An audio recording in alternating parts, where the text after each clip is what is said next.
ಎಲ್ಲರಿಗೂ ನಮಸ್ಕಾರ. Hello everyone. ನಮ್ಮ ಬೆಂಗಳೂರಿನಲ್ಲಿ ಹೆಮ್ಮೆಯ ಹಾಗೂ ಪ್ರಸಿದ್ಧವಾದ ಬಸವನಗುಡಿಯಲ್ಲಿ ನಡೆಯುವಂತಹ ಕಡಲೆಕಾಯಿ ಪರೀಕ್ಷೆಗೆ ನಾನು ಹೋಗಿದ್ದೆ.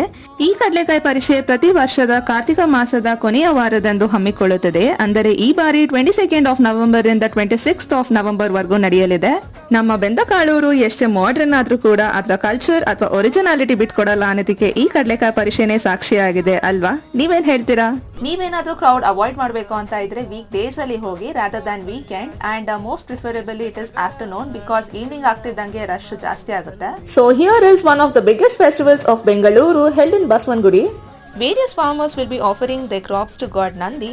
The streets come alive with colorful stalls, food, traditional snacks and a vibrant cultural displays. It is sure a festival atmosphere full of fun and tradition. So if you are in Bengaluru, then do not miss this amazing experience. Also don't forget to like the video and subscribe for more content. Bye.